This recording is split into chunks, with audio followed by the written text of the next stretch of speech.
slip away. I'm just a breath away, losing my faith today. Listen, a vision isn't something that happens within 1 or 2 years. It's a long-term deal.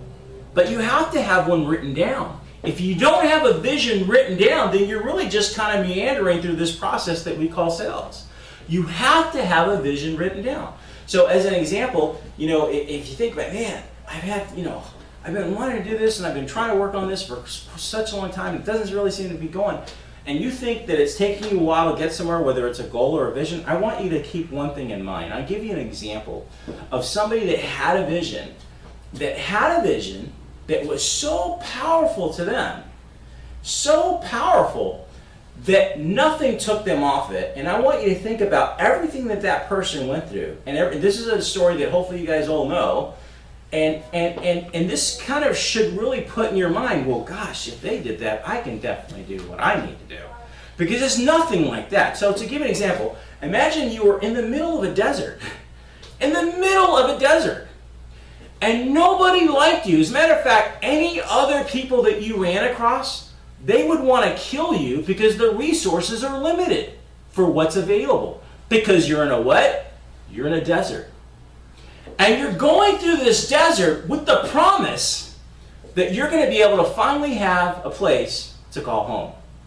Because when you were born, everyone your age had a decree to be killed. And so your parents put you in a basket and sent you up the river, and hopefully was hoping that somebody would save you. But then when you got older, you realized, hey, these aren't my people. Right? I'm not an Egyptian. I'm a Jew. I'm a slave. Right? Imagine how much that really screws with somebody. Right? Because now you really don't have a home, do you? Because you're like a Jewish, but I'm an Egyptian, but I'm not really Egyptian, right? And then you get kicked out. And then you just wander throughout the desert before you find a place. The point is this guy didn't have a home. He didn't know what a home was. But he had a promise that said, listen, if you get my people out, I want to give them a place that they'll be able to call that's flowing with milk and honey. So for 40 years, now talk about a commitment to a vision. For 40 years, this guy wandered the desert with a bunch of people behind him, right? Right? And at the end of the day, he wasn't even allowed to set foot in it. And it was okay, as long as the people that came after him had that.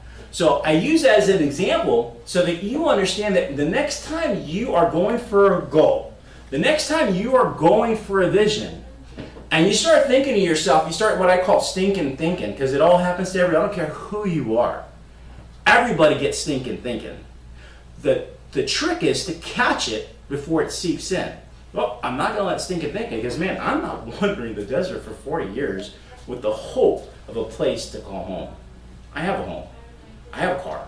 I have this. I have that. So it's really not that bad, right?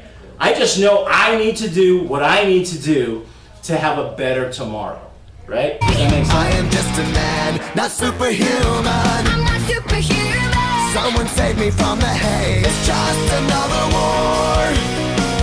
Just another family torn.